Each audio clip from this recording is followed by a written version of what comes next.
Hello guys, आप देख रहे हैं नूर इंस्टीट्यूट। तो गाइस आज हम आपको फर्स्ट सेमेस्टर का यूनिट 2 का चैप्टर नंबर 7 बताएंगे।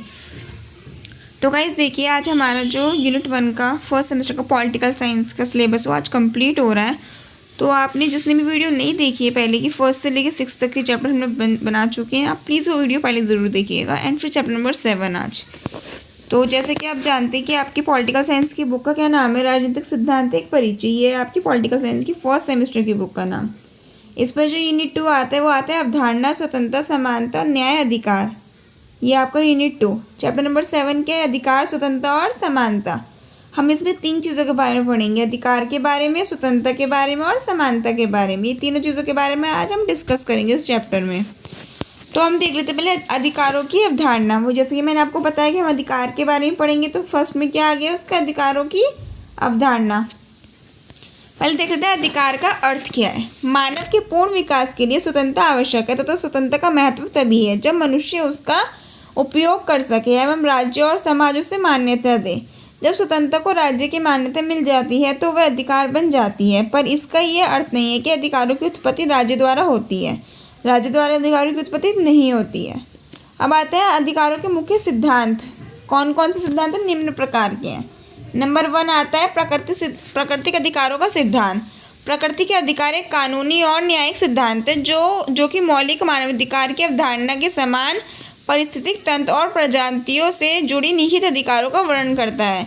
प्रकृति के अधिकार का सिद्धांत मुख्य रूप से 20वीं सदी के कानून को चुनौती देता है, जो प्रकृति के मात्र संसाधन के रूप में देखते हैं और मानते हैं कि इस पर उनका हक है या वे इसका इस्तेमाल कर सकते हैं, कि वो देखते हैं कि इनके ऊपर उसका हक है भी या नहीं।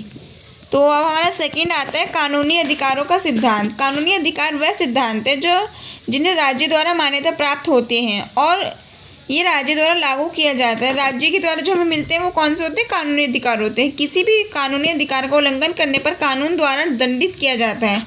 कानून के कोई मुख्य अधिकार हैं, अगर उनका उल्लंघन करते तो उस पर क्या होता है, हम पे दंड लगता है। राज्य के कानून समाज को व्यवस्थित रखने के लिए कानूनी अधिकार को लागू करती है। अब आता है हमारा थर्ड, अधिकारों का ऐतिहासिक सिद्धांत। अधिकारों का ऐतिहासिक सिद्धांत इस बात पर जोर देता है कि अधिकार इतिहास की उपज है, उनका मूल रीति रिवाज में है, जो एक बार व्यवहारिक समाज उपयोगिता रखते हैं और एक पीढ़ी से दूसरी पीढ़ी तक चलते जाते हैं, अन्यथा अनिवार्य दावों या अधिकारों के रूप में पहचाने जाते हैं। जैसे कि एक पीढ़ी ने जो अधिकार बनाए वो नेक्स्ट पीढ़ी तक वो चलते ही रहेंगे, उनको क्या बोलते हैं, ऐतिहासिक सिद्धांत बोलते हैं। फोर्थ पॉइंट आता है हमारा अधिकारों का आदर्शवादी और नैतिक सिद्धांत। अधिकारों का आदर्शवादी नैतिक सिद्धांत में क्या है, देखिए अधिकारों के आदर्शवादी सिद्धांत प्रत्येक व्यक्ति से संबंध रखता है, कि एक पर्टिकुलर पर्सन से संबंध रखता है। ये व्यक्तिगत पर बल देता है। इस सिद्धांत को व्यक्तिगत या व्यक्तित्व सिद्धांत के नाम से भी जाना जाता है, क्योंकि प्रत्येक व्यक्ति अपने आप में खास है, जो कोई ना कोई गुण लेकर पैदा होता है। व्यक्ति में हर काम को करने की योग्यता और क्षमता होती है। हर एक पर्सन के पास अलग अलग गुण, अलग अलग उनके विचार होते हैं, योग्यताएं उनकी अलग अलग होती है, क्षमताएं अलग अलग होती हैं। फिफ्थ पॉइंट आता है हमारा अधिकारों का समाज कल्याणवादी सिद्धांत। इस सिद्धांत की मान्यता पूरी तरह से स्वीकार्य है कि अधिकार का अस्तित्व समाज के हित के है और उसका उपयोग समाज के हित में ही किया जाना चाहिए। आधुनिक युग में लोक कल्याणकारी राज्य की अवधारणाओं को जो मान्यता प्राप्त हुई है वे इसी सिद्धांत पर आधारित है। सिक्स्थ पॉइंट आता है हमारा अधिकारों के हाल का उदारवादी सिद्धांत। उदारवाद एक राजनीति और नैतिक दर्शन है जो स्वतंत्रता, शासित की सहमति और कानून के समक्ष समानता पर अधिकार देता है। ये स्वतंत्रता भी उसमें, शासित की सहमति भी और कानून भी है, तीनों चीज़ें इसमें सम्मानित होती हैं। उदारवाद आमतौर पर सीमित सरकार, व्यक्तिगत अधिकार, नागरिक अधिकारों और मानव सहित पूंजीवादी, मुक्त बाजार, लोकतंत्र, धर्मनिरपेक्षता, लिंग समानता, नस्लीय समानता और अंतर्राष्ट्रीय का समर्थन करता है। मैंने आपको समझा दिया उदारवादी क्या होता है स्टार्टिंग में, देखिए। अब 7वां पॉइंट आता है हमारा अधिकारों का मार्क्सवादी सिद्धांत। मार्क्सवाद मानव सभ्यता और समाज को हमेशा से दो वर्गों शोषक और शोषित में विभाजित करता है। किसमें, शोषक में और शोषित में। माना जाता है कि साधन संपन्न वर्ग ने हमेशा से उत्पादन के संसाधनों पर अपना अधिकार रखने की कोशिश की तथा बजुआ विचारधारा के आड़ में एक वर्ग को लगातार वंचित बनाकर रखा। वंचित यानी कि अपनी ओर आकर्षित करके रखा। तो देखिए हमने अधिकार के बारे में तो पढ़ लिया है, नेक्स्ट हम पढ़ेंगे स्वतंत्रता के बारे में। स्वतंत्रता क्या है? स्वतंत्रता आधुनिक काल का मुख्य राजनीतिक दर्शन है। ये उस दशा का बोध कराती है जिसमें कोई राष्ट्र, देश या राज्य द्वारा अपनी इच्छा के अनुसार कार्य करने पर किसी व्यक्ति, समाज, देश किसी प्रकार का प्रतिबंध या मनाही नहीं होती। अर्थात स्वतंत्र देश, राष्ट्र, राज्य के सदस्य स्वशासन, सेल्फ गवर्नमेंट में शासित होते हैं। स्वतंत्रता का विलोम शब्द प्रतंत्रता है। स्वतंत्रता और विलोम क्या है इसका? प्रतंत्रता। स्वतंत्रता का आपको मतलब समझ आया क्या होगा? उसका विलोम शब्द क्या है? प्रतंत्रता। अब इसमें हमारी आती है नकारात्मक स्वतंत्रता। इसमें दो प्रकार की स्वतंत्रता होती है, एक नकारात्मक और एक सकारात्मक। तो हम पहले किसके पढ़ेंगे? नकारात्मक स्वतंत्रता के बारे में। नकारात्मक स्वतंत्रता अन्य लोगों के हस्तक्षेप से मुक्त है। नकारात्मक स्वतंत्रता मुख्य रूप से बाहरी संयम से मुक्ति से संबंधित है और सकारात्मक स्वतंत्रता अपनी क्षमता को पूरा करने के लिए शक्ति और संबंधों का कब्जा के विपरीत है। यशायाह बर्लिन ने अपने 1958 का व्याख्यान टू कॉन्सेप्ट ऑफ लिबर्टी में इसका अंतर पेश किया है। अब आता है हमारा सकारात्मक स्वतंत्रता। सकारात्मक स्वतंत्रता व्यापक समाज की संरचनात्मक सीमाओं के संदर्भ में कार्य करने की शक्ति और संसाधनों का अधिकार है जो किसी व्यक्ति का कार्य करने की क्षमता को प्रभावित करती है। नकारात्मक स्वतंत्रता के विपरीत जो किसी के कार्यों पर भारी संयम से स्वतंत्रता है, जैसा कि हेमेन कहते हैं 1950 के दशक की वैचारिक परिस्थितियों में संबंध में यशायाह बर्लिन की स्वतंत्रता की दो परिभाषाओं को समझना महत्वपूर्ण है। इसलिए सकारात्मक स्वतंत्रता की अवधारणा में बाहरी बाधाओं में मुक्ति शामिल है, जो संदर्भ में सकारात्मक स्वतंत्रता की समझ से और ले जाती है। मानव एजेंसी की चार्ल्स टेलर के अनुसार सकारात्मक स्वतंत्रता अपने उद्देश्यों को पूरा करने की क्षमता है। क्या है सकारात्मक स्वतंत्रता? अपने उद्देश्यों को पूरा करने की स्वतंत्रता, क्षमता। लेकिन नकारात्मक स्वतंत्रता दूसरे हस्तक्षेप में मुक्ति है, कि दूसरे के हस्तक्षेप से मुक्ति पाना। तो ये मैंने आपको समझाई दिया। बात है हमारा नेक्स्ट वर्ड समानता। सामाजिक संदर्भ में समानता का अर्थ किसी समाज की उस स्थिति से है जिसमें उस समाज के सभी लोग समान, अलग अलग नहीं, अधिकार या प्रतिष्ठित स्टेटस यानी कि रखते हैं, कि एक ही समानता यानी कि एक ही शहर में सेम बराबर लोग रहना। सामाजिक समानता के लिए कानून के सामने समान अधिकार एक न्यूनतम आवश्यकता है, जिसके अंतर्गत सुरक्षा, मतदान का अधिकार, भाषण की स्वतंत्रता, एक होने की स्वतंत्रता, संपत्ति का आधार, सामाजिक वस्तुओं के सेवाओं पर समान पहुंच आदि होती है। सामाजिक समानता में स्वतंत्र समानता, आर्थिक समानता तथा अन्य सामाजिक सुरक्षाएं भी आती हैं। इसके अलावा समान अवसर तथा समान दायित्व भी इसके अंतर्गत आते हैं। अब आता है हमारा समानता की परिभाषाएं क्या क्या है।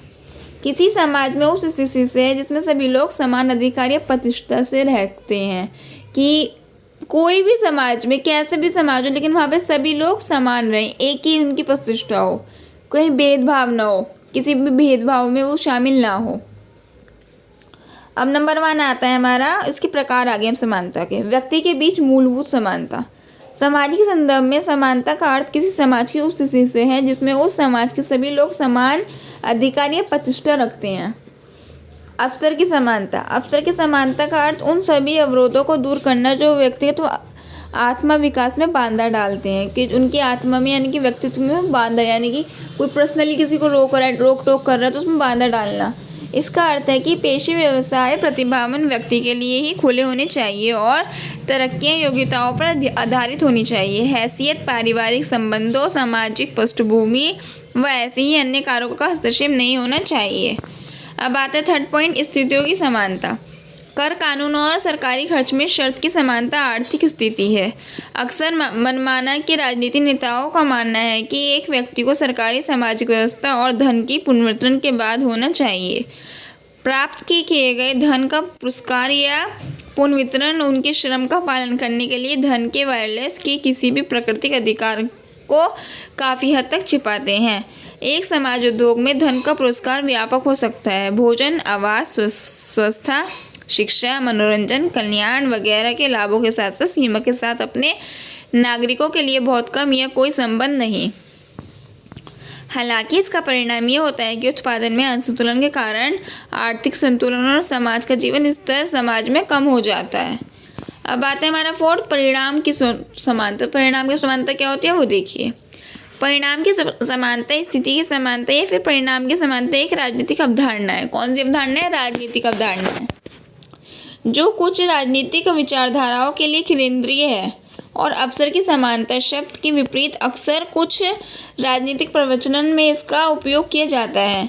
ये एक ऐसी स्थिति का वर्णन करता है जिसमें सभी लोगों के पास लगभग समान भौतिक संपत्ति और आय होती है, या जिसमें सभी के जीवन की समान आर्थिक स्थितियां समान होती हैं। परिणाम की जो भी अगर आप कुछ कार्य कर रहे हैं तो उसका अंतिम परिणाम क्या होगा, वो आता है इसमें परिणाम की समानता। 5th पॉइंट आता है हमारा कानूनी समानता। कानूनी समानता का मतलब है कानून के सामने समानता और सबके लिए कानून की समान सुरक्षा। अवधारणा ये भी है कि सभी मनुष्य जन्म से समान होते हैं, इसलिए कानून के सामने समान हैसियत के पात्र हैं। कानून अंधा होता है और इसलिए वे जिस व्यक्ति से निपट रहा है उसके साथ कोई मुरोवत नहीं करता। अब आता है 6 पॉइंट हमारा राजनीतिक समानता। राजनीतिक समानता एक ऐसी समाज गुण है जिसमें सभी सदस्य राजनीतिक शक्ति या प्रभाव के मामले में समान स्थितियों के हैं।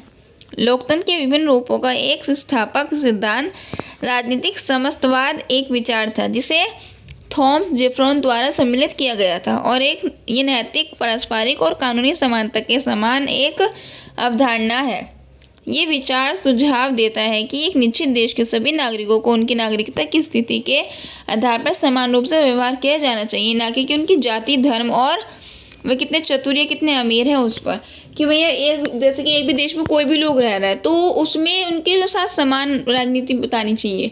ये नहीं कि वही अमीर है वही गरीब है तो फिर उसके साथ अलग अलग तुम करो, समानता करो, या फिर कोई बुद्धिमान है कोई चतुर है उसके साथ अलग करो और एक नॉर्मल व्यक्ति के साथ, कम दिमाग के साथ तुम अलग करो।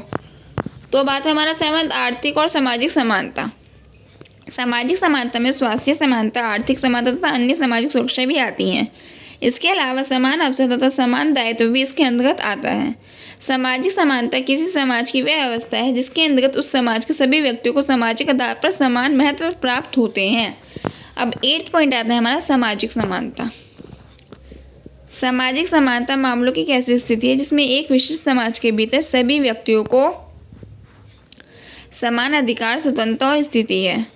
संभवत नागरिक अधिकार, अभिव्यक्ति की स्वतंत्रता, स्वास्थ्य और कुछ सार्वजनिक वस्तुएं और सामाजिक सेवाएं तक समान पहुंच शामिल है। सामाजिक समानता के लिए कानून रूपों से लागू सामाजिक वर्ग या जाति की सीमाओं के उपस्थित और किसी व्यक्ति की पहचान की एक अविवेच्य भाग से प्रेरित है। भेदभाव की उपस्थिति की आवश्यकता होती है। उदाहरण के लिए सामाजिक समानता के पैरोकार कानून के समक्ष समानता में विश्वास करते हैं। लिंग, जातीय, आयु, यौन अभिविन्यास, मूल जातीय वर्ग, आय या फिर संपत्ति, भाषा, धर्म, दृढ़ विषय, राय, स्वस्थता या फिर अक्षमता के प्रभाव किए बिना सभी व्यक्तियों के लिए सामाजिक समानता समान अवसर में संबंधित है। ये नहीं करना चाहिए। किसी सामाजिक स्वतंत्रता क्या होती है कि कोई भी धर्म का हो, कोई भी लिंग का हो, कोई भी अक्षमता हो उसमें, लेकिन सबके साथ समान अवसर। उसमें क्या आता है, सामाजिक स्वतंत्रता आती है, सामाजिक समानता आती है। तो गाइस देखिए यहाँ जाके हमारा चैप्टर नंबर 7 जो था कंप्लीट होता है। अगर आपको हमारी वीडियो पसंद आई हो तो प्लीज़ वीडियो को लाइक करें, और आप हमारे चैनल पे न्यू है तो प्लीज़ चैनल को सब्सक्राइब करें। Thank you so much. आज की वीडियो में इतना ही। Thank you. आज हमारा सिलेबस फर्स्ट सेमेस्टर का पॉलिटिकल साइंस का कंप्लीट होता है। Thank you.